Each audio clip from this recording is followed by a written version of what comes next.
warahmatullahi wabarakatuh. Halo Sobat Pintar, selamat datang di podcast Otak Atik Angka. Temukan Pola, Pahami Matematika. Sobat Pintar, kali ini kita akan memecahkan misteri dan sejarah dalam dunia bilangan.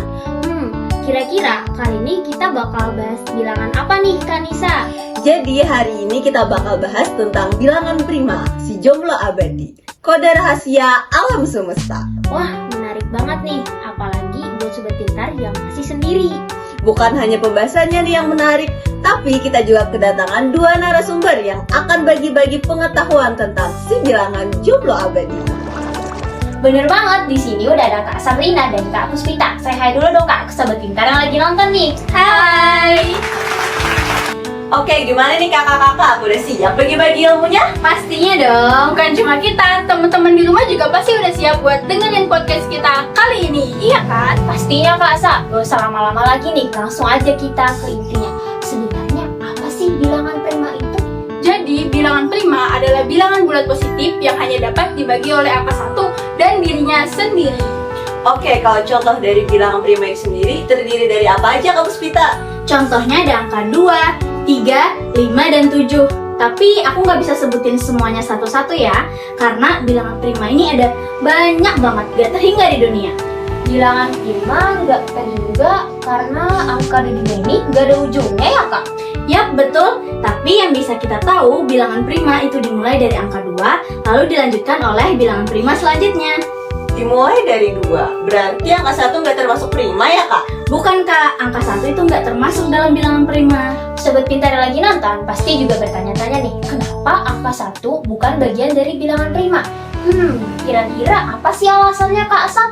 Begini ya Sobat Pintar, angka 1 memiliki satu faktor saja, yaitu 1. Artinya dia hanya dapat dibagi oleh dirinya sendiri.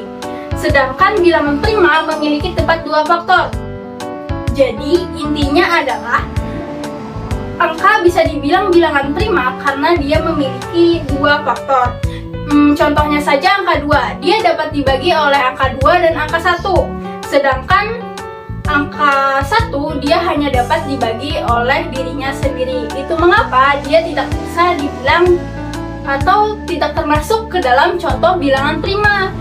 Oke, bicara soal contoh, kira-kira bilangan prima ini seberguna apa sih dalam kehidupan dan pendidikan Kak? Untuk kegunaan bilangan prima sendiri ada banyak banget. Contohnya itu saja dalam dunia digital, seperti teknologi dan jaringan. Nah, kalau dalam pendidikan, bilangan prima ini bisa digunakan untuk menentukan KPK dan juga FEB dengan menggunakan faktorisasi prima. Seperti itu ya, ternyata bilangan jomblo ini. Betul banget, apalagi setelah tahu definisi, contoh, sampai kegunaannya, jadi benar-benar kerasa gitu pentingnya. Tapi masih ada yang belum lengkap nih Kak. Apa tuh Kak Nisa? Ada satu hal yang buat aku bertanya-tanya, siapa sih orang pertama yang menggunakan bilangan prima ini? Nah, bilangan prima ini sudah digunakan oleh peradaban Yunani kuno, Kak. Terus, menurut arsip sejarah, bilangan ini dipelajari secara sistematis oleh Euclid, matematikawan asal Alexandria pada tahun 300 sebelum Masehi. Wah, berarti sudah tua banget ya bilangan prima ini. Apa karena dia tua banget jadi dikatakan jomblo abadi ya? Bukan, Kak. Oh, bukan ya? Terus apa dong alasannya Kak? Sebetulnya alasannya sama kayak definisi yang aku jelasin tadi. Bilangan ini dibilang jomblo karena faktor pembagiannya hanya angka 1 dan dirinya sendiri. Berbeda dengan bilangan komposit yang faktor pembagiannya lebih dari 2. Bilangan prima ini betul-betul mandiri banget, bedalah dari yang lain. Bahkan saking mandiri dan uniknya, bilangan ini bisa jadi kode rahasia alam semesta loh. Nah, kalau udah bahas rahasia-rahasia, biasanya Sobat Pintar yang udah ngantuk bisa tiba-tiba melek lagi nih. Wah, jadi semangat ya dengerinnya. Tapi aku masih penasaran sih, kenapa jadi kode rahasia alam semesta ya? Jadi gini Kak, bilangan prima itu unik banget loh. Dia nggak punya pola yang tetap. Contohnya aja seperti bilangan genap.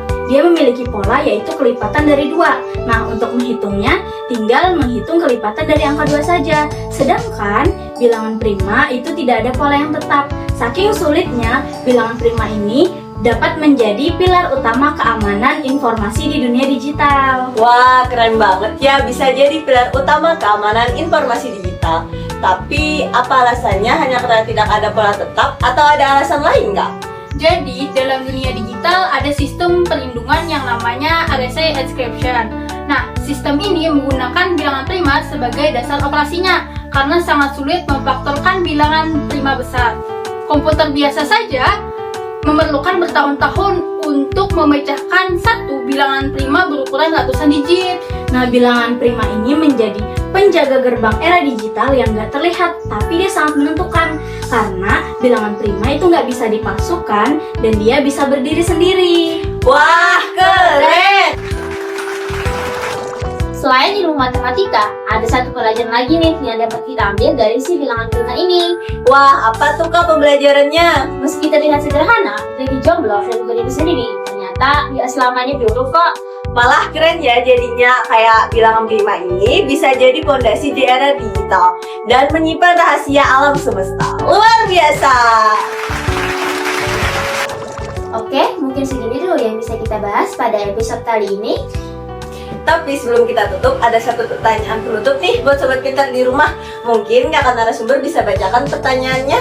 Oke, pertanyaan penutupnya adalah, menurut kalian, apakah ada bilangan prima lain dalam hidup kita yang terlihat sederhana, tapi sebenarnya menyimpan kunci besar untuk memahami dunia di sekitar kita? Ayo sobat pintar, tuliskan pendapat kalian di kolom komentar ya. Baiklah, di sini saya Nisa Ainul Rahmahah dan rekan saya Maulida Sutia. Kami selaku host mohon maaf jika terdapat kesalahan selama podcast ini. Saya Puspita Zahra dan rekan saya Sabrina Raihani, selaku narasumber juga minta maaf jika terdapat kesalahan. baik dari cara pemaparan maupun ilmu yang kami bagikan. Kami pamit undur diri ya sobat pintar. Sampai jumpa lagi di podcast Otak Atik Angka. Temukan pola, pahami matematika. Wassalamualaikum warahmatullahi